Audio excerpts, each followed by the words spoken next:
Yo, YouTube, it's your boy, it's Trell. We back with another video. We finna react to serial killers in the loose today, currently, right now. Be coming to your crib. So, yeah, let's get into it.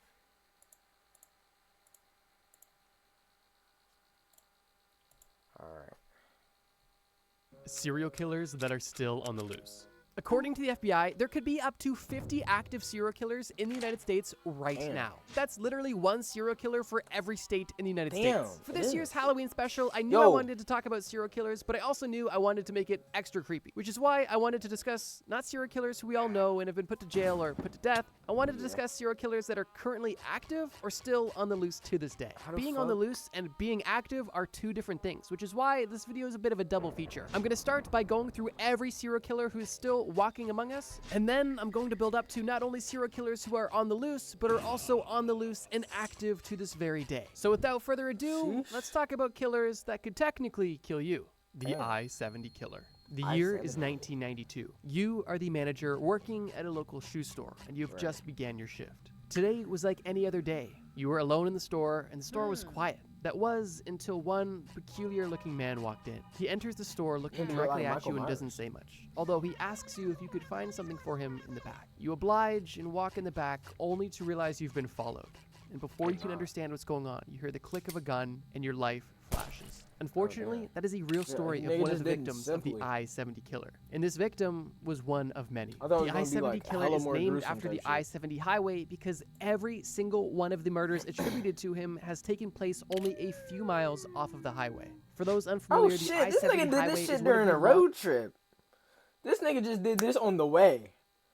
Niggas just said, fuck it, why not? Like, wow. Interstates or highways in the entire United States and runs from Utah to Maryland. That alone is an interesting fact we'll get into later. But more... Nigga, Maryland, that's hella close. That's hella close, chat. Oh my god. On the killer himself. It's believed that the I-70 killer was most active from 92 until 94. Although murders as recently as 2001 have also been attributed to him. Very little is known about the I-70 killer, and every murder that is associated with him is because of the extremely consistent methodology this man used. Almost every victim of the I-70 killer follows the same criteria. The victim was a woman working alone in a retail location only a few miles off the I-70 highway and was nearly clinically executed with a 22mm bullet to the back of the head. Now, interestingly, all of the murders attributed to the I-70 killer showed little to no signs of assault or robbery after the murder took place, meaning that this killer likely killed simply for the satisfaction of killing, which is just more evidence in case you weren't convinced that this person was twisted already. Now, it's important to note that there are a few murders from the I-70 killer that are a bit unorthodox. Specifically, a few murders that involved male victims, as well as a situation where two people were murdered at the same time, which was the first and only time that happened. And it's theorized by authorities that the I-70 killer believed one of the employees was alone, when in reality the employee and store owner were both present at the location, and the I-70 killer decided to kill both of these people. As of today, there's believed to be anywhere from 6 to over 9 killings attributed to the I-70 killer. And interestingly, with these murders taking place relatively recently, and the sheer volume of murders that took place, there is quite a bit of evidence and information taking place. But interestingly, even with technology that existed at the time, which was only the early 90s, and the technology that exists today, which is way more advanced, there is still absolutely no clue as to who the I-70 killer could be. And all we have are a few artist depictions based off of a few eyewitness accounts. My mind is still a bit blown that with over 6 active crime scenes that have all been extremely consistent in a relatively modern time period, we still have no real information, and it doesn't look like we're ever going to get any anytime soon. And for people who claim to have seen the I-70 killer, they said that they saw a skinny white man I'm not finna get knocked off by no in their 20s to 30s at the time. man. Authorities across the United States are still actively searching for the true identity of the I-70 killer to finally bring him to justice. And today, investigators believe that the I-70 killer is likely between the ages of 52 and 70, meaning that it's extremely likely that he's still alive and roaming the streets today. Although it's believed that he's either retired from killing or simply changed his methods so his new murders cannot be attributed to his now infamous persona. The I-70 killer wasn't the only killer of this kind. There's also an I-70 strangler and an I-65 killer. But even those aren't all of them. And in a press release, the FBI has even stated explicitly that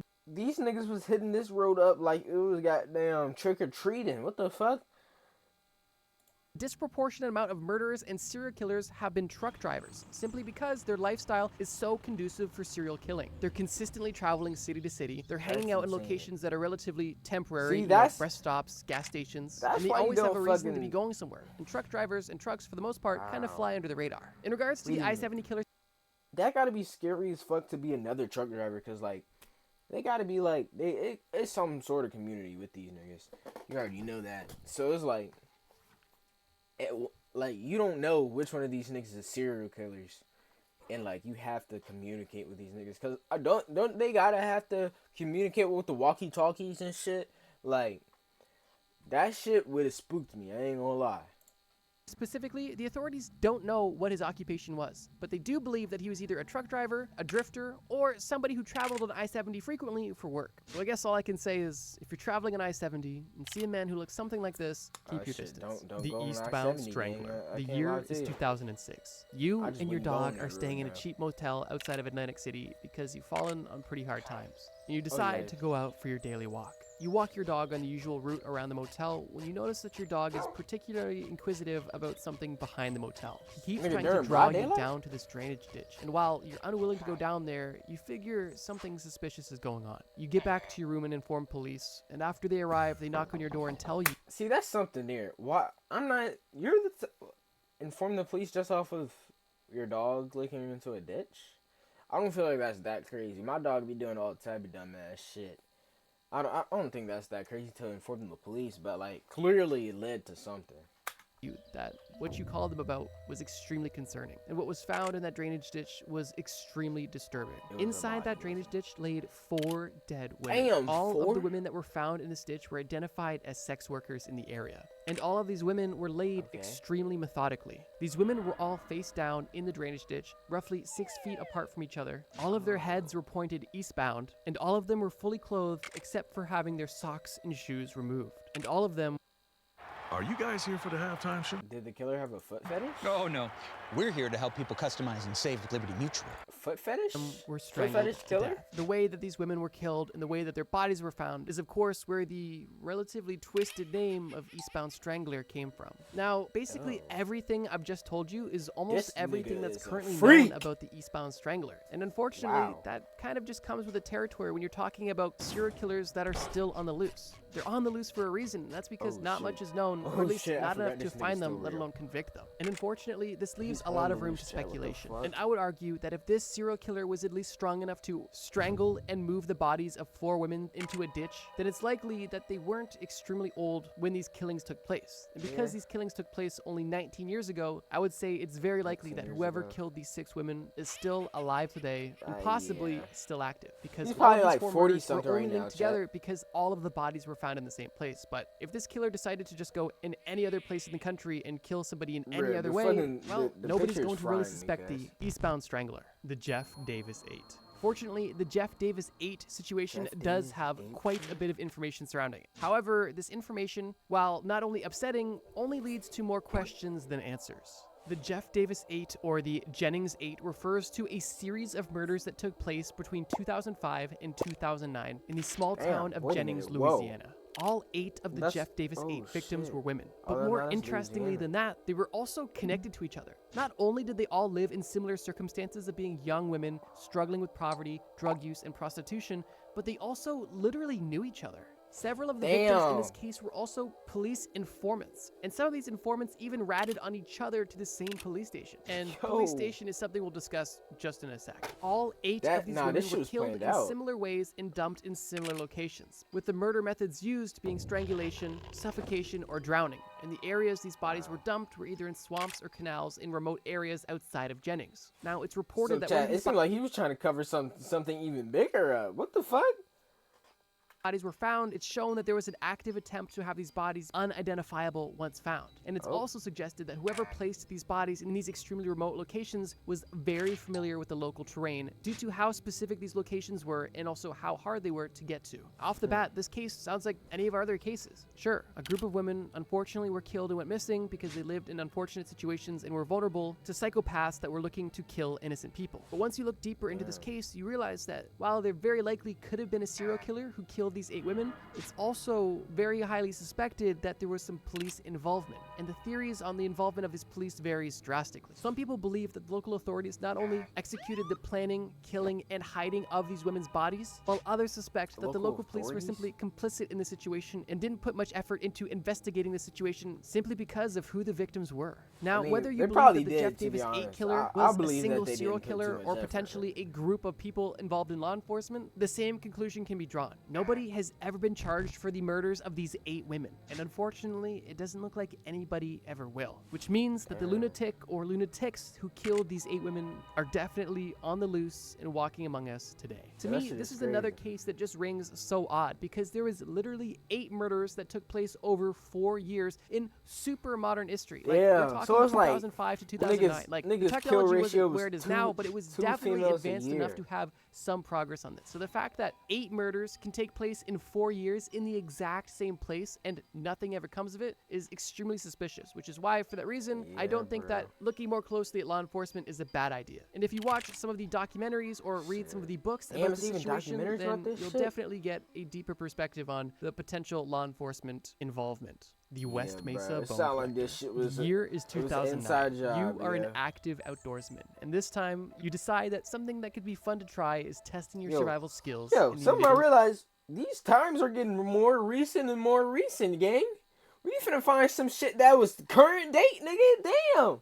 Of the desert. And that's when you decide to try living off the land in Albuquerque's West Mesa. You spend your first day on the trip hiking and getting familiar with the landscape, until, while hiking through a mesa, you see something sticking out of the ground. It doesn't look like a flower or cactus, and as you get closer, you realize that this is a bone, but it doesn't look like any animal bone you've ever seen. And you realize that what you're looking at is a human bone. Immediately, you call the authorities, and within hours, the police have not only dug up one body, they've actually dug up the remains of 11 women and girls. The West Mesa Bone Collector is, first of all, just an insane name to give a serial killer, and second of all, one of the most infamous unsolved cases in modern history. It's unnerving how recent some of these cases are and how little information is actually available. In the case of the West Mesa Bone Collector, the bodies were discovered in 2009. However, it's believed that the murders took place from 2001 until 2005. Following the unfortunate trend already evident in this video, all of the So these niggas was already dead. So it probably got uncovered from like erosion and shit from over the years. So this nigga Ben got away with this shit. Victims of the West Mesa Bone Collector were women. But not only were they women, some of these women were sex workers, and some of them were just struggling with homelessness and addiction. But definitely most saddening of all is some of these women weren't even women at all. Out of all of these 11 victims, well, technically 12, one was a 15-year-old girl and one was an unborn child. Because all of the bodies were skeletal remains by the time they were finally found, authorities were not able to determine a definitive cause of death, although they did say that trauma on the body was evident. And while the murder methods of the Mesa killer are unfortunately unknown, the one consistent variable in the situation is the method of hiding the bodies. Every single one of these 11 bodies was hidden in the exact same location, with the bodies being wrapped and then placed underground in an active effort to make sure these bodies were never found. And while the bodies were eventually found, the killer never was. At least not yet. And once again, this is another upsetting situation of potential mismanagement from the authorities. I'm glad I don't live in how none did of at these least places. 11 women go missing in 4 years without anybody saying anything? And then when all of these women are found in the exact same location, even then, nothing is then known or discovered for the next 20 years. It's so disheartening. And I didn't mean for this video to be a bummer. It was kind of supposed to be scary, but I guess with this sort of situation, it, well, comes with the territory. But regardless, with these murders taking place only from 2001 to 2005, it is extremely likely that the killer who executed these murders is still alive today and walking among us. The Rainbow Killer. The Rainbow Killer is the first killer we're discussing that is not from the United States. Although the serial killer does still have a stereotypical insane serial killer nickname. And the Rainbow Killer got his nickname because he was targeting and assassinating gay men in Brazil. Whoever is giving these serial killers names seriously needs to chill. But back on a serious note, the murders executed by the Rainbow Killer took place between 2007 and 2008. And during this time, it's believed that the Rainbow Killer killed at least 13 gay men, all between the ages of 20 and 40, and all of them being shot in the head. Like some of the other cases in this video, it was suspected that the alleged serial killer could actually be a member of law enforcement. However, in this situation, this was something that other authorities took seriously. And in 2008, the same year that the murders were actually ongoing, the Sao Paulo Public Safety Department actually made a public statement announcing that the killer might actually be a police officer. killer, which I think Damn. is a very bold and respectable That's- claim for the government yeah, to say. I Like, if one of respect their own that. is doing this, it's important that they be able to speak They up was about dead that. ass trying to look for Interestingly, them later niggas that then, same year, in for that December of nigga. 2008, a Brazilian police officer was actually arrested because an alleged eyewitness stated that he saw this shit. police officer kill a gay man by shooting him 12 times. And on top Damn. of this, another eyewitness reported to authorities that they damn. saw the same 12 police times? officer That was often more hanging than- out in the was same more park than where I- all of these gay men were 50 being get shot. harassed and killed. Now, with two very strong eyewitness claims, obviously there was a case I was gonna against say this Ice police Cube, officer, and for the first time in this video, it seems like there may be justice served. However, that was not the case, because in 2011, 3 years later, the police officer that was alleged of killing this gay man and potentially being the Rainbow Killer was released after his trial because it was declared that he was not guilty by the jury. And whether you believe that it was actually this police officer or someone else entirely, the end result is the same. The Rainbow Killer, responsible for killing over 13 gay men, is still on the loose to this day. And free. The vending machine murders. The year is How the 19... fuck? Hold on.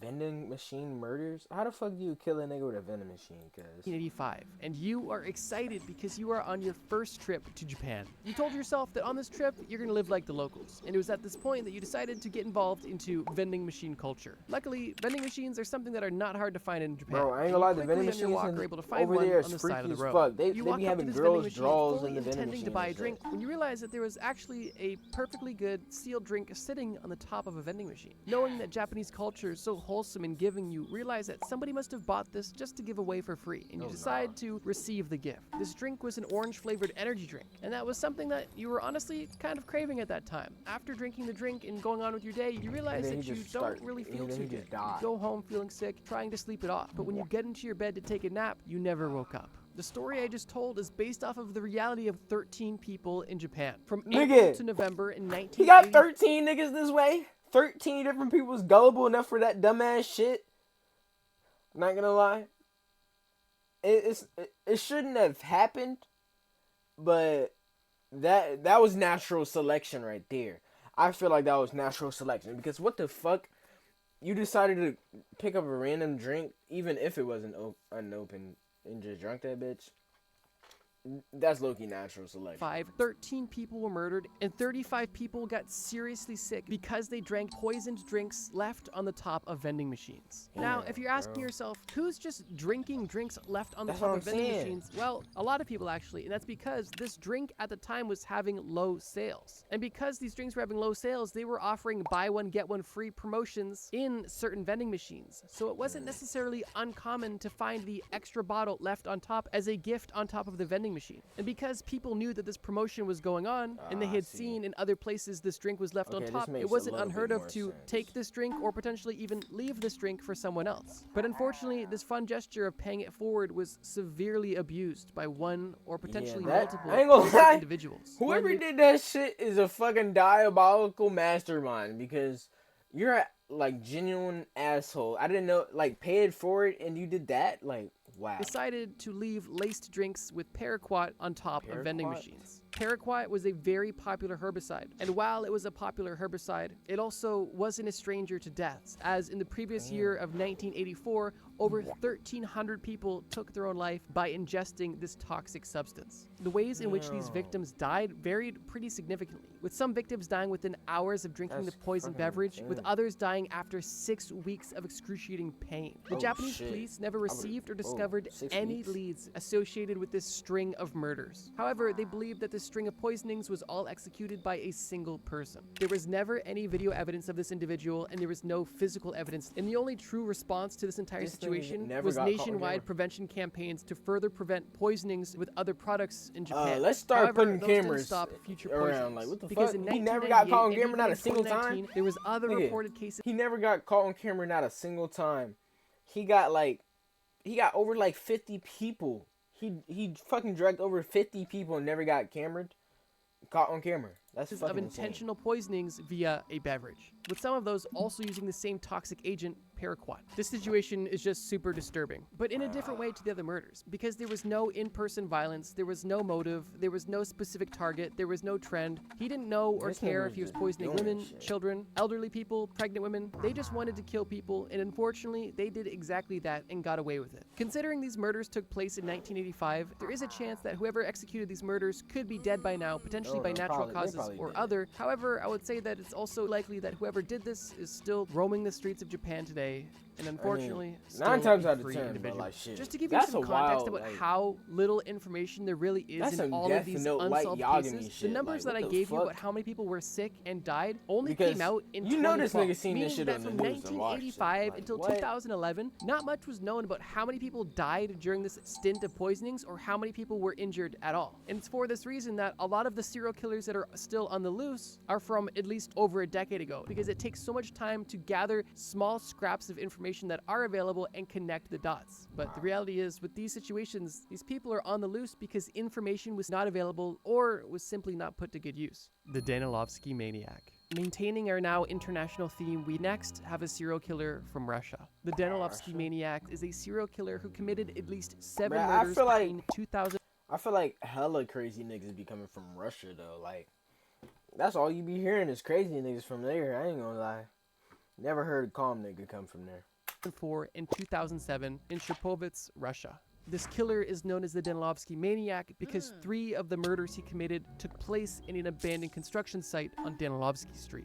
Like every other depraved individual on this list, this killer targeted women. He would assault them, kill them, and then hide their bodies in construction sites across his city. And multiple of his victims were girls under the age of 18. The Danilovsky Maniac is believed to be active as early as 1999 and as late as 2010. And with nearly 11 years of crime, 7 confirmed killings, and 14 possible killings, there was quite a bit of information being processed by the police. Nigga had a kill streak. Oh my god. But this wasn't due to a lack Nigga of said effort. In ultra 2008 kill. alone, over 200 people were interviewed to see if they knew anything or potentially were the murderer, and the police were even offering up to 500,000 rubles for any information. However, this reward has still gone unclaimed. One disturbing trait that was common for the Danilovsky Maniac was that he would leave crude drawings at the scene of each murder to essentially taunt police. These drawings were graphic in nature and extremely upsetting considering the context. As of 2024, authorities have not publicly named any suspects in this case, and all of the cases associated with the serial killer are unfortunately unsolved. The only information that the authorities are able to give publicly is that they believe that the serial killer is likely alive and potentially between the ages of 58 and 73, and may have bald spots in their hair. And if that description sounds extremely vague to you,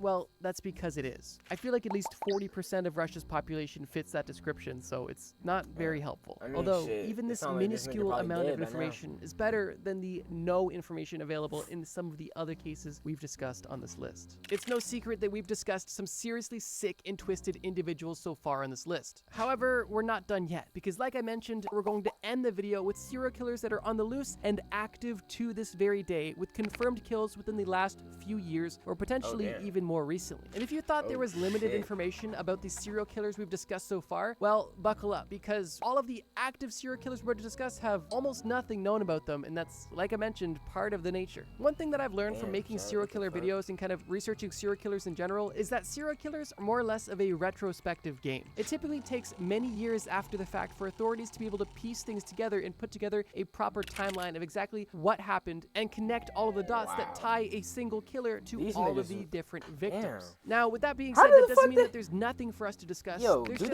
not many examples and they're relatively vague, which is why I'm going to do a bit of a speed run, and the speed run is about to get crazy. But not as crazy as how many of you aren't actually subscribed. So go close right now. We're starting in Mexico, and it's not necessarily one individual, it's actually a place. And this place is known as the Highway of Death. It's basically a 136-mile stretch of a federal highway that since 2022 has seen the death of at least 71 individuals who have been provably murdered. Beyond these 71 proven murders on this highway, there's believed to be over 200 potential murders that have taken place on this highway since 2020, and the number is still only going up.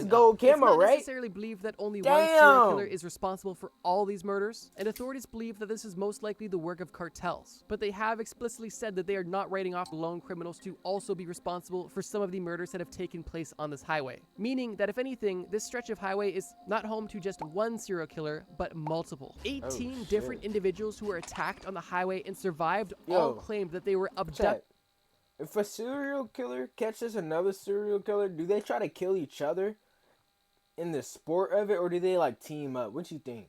Like, is it a tag team type situation, or is it like, nigga, it's only one this town only one big enough for one of us type situation? Fuck. By armed men and tortured before being released or escaping. And while no motivation is given beyond that, it further adds to the theory that cartel intervention is happening. Although if the cartels are doing this, begs the question of what is their motivation? Just because somebody's a member of the cartel, that doesn't mean that they're not a rogue serial killer on their off time. Another ongoing situation that's taking place not in Mexico but in Canada is known as the Highway of... Are you having trouble trying to keep up with your professor? You've got to try Otter. Here's how it works. Of Tears. On the now infamous Highway 16 in Canada, from 1970 up until the modern day, like right now, over 80 women and girls, primarily indigenous women and girls, have been murdered or have gone missing while walking on the side of this highway. With this string of murders ongoing now for over 50 years, it is believed that murdering innocent people on this highway has become more or less of a multi-generational tradition among seriously twisted individuals. And it's believed that not one, but many individuals have... It's a fucking tradition, nigga. God damn. Niggas go here to start their fucking name, nigga. That's where niggas go to start to make a name of themselves. What the fuck? Nigga said, if I want to be a big time serial killer, I gotta go here and start off. Like, what? Killed innocent women on this highway for a plethora of disturbing reasons. Going right back down to Mexico, we're discussing the toy car murderers. This is once again not necessarily one killer, but a group of killers who live in Sinaloa. These murders took place from 2019 to 2023 and still may be ongoing to this day. They have 2023 and 6 possible victims. And this killer or group of killers are known as the toy car killers because they are specifically targeting car thieves. Yeah, like this is some Dexter stuff. These individuals are identifying car thieves, shooting them in the head, leaving them for dead, and leaving toy cars on their body as a calling card. Authorities believe that this is some form of vigilante justice, and the actions are being taken out by either one person or a group of organized people, all with the same hatred. So really, them niggas was really just anti-heroes type shit. Cause it's like, they not really bringing justice, but they ain't really doing evil at the same time, you feel me? Like, they really just anti-heroes. Not justifying it, though. Of car thieves. Having a serial killing calling card in 2023 is some seriously diabolical stuff. And don't get me wrong, stealing somebody's car is really messed up. But if you're going to create an organized crime murder vigilante justice group, I feel like there are probably other crimes you could go after rather than car thieves. But that's just my 2 cents. Not advocating for vigilante justice or murder, but I'm just saying, like, I feel like there's probably other things motivated by. Somebody had to been fed the fuck up of getting their fucking cars stolen. Because why do you want to target just car thieves, gang? What do I know? Heading over to the States, we have the Little Rock serial stabbings. From 2020 to 2021, there were 3 confirmed fatal stabbings in Little Rock, Arkansas. All 3 of these stabbings were believed to be committed by the same person, and unfortunately, there is absolutely no information about who was stabbing these people and why they were stabbing these people. Authorities are actively investigating the situation, and hopefully justice and answers are brought forward soon. Jumping over to Pakistan, we have the Jankil grave. In 2020, a grave containing the bodies of 4 teenage boys was found. One of these boys was decapitated, one of them was shot, and 2 of them were stoned to death. The only connection between all of these bodies were the fact that they were buried in the same place. But beyond that, nobody knows who killed these boys, why they killed them, or when this even happened. The situation has been going since 2020, and minimal updates have been provided since then. There has been numerous protests in Pakistan demanding justice for these young boys, but unfortunately, answers or justice have not been given yet. And this killer, along with all others, are still at large. Heading over to Mali, of all places, we have the Fana beheadings, which took place from 2018 to 2022 when 10 confirmed individuals were beheaded in a ritualistic decapitation. Upon investigation, it was confirmed that none of these victims had anything in common, and their heads were eventually found separately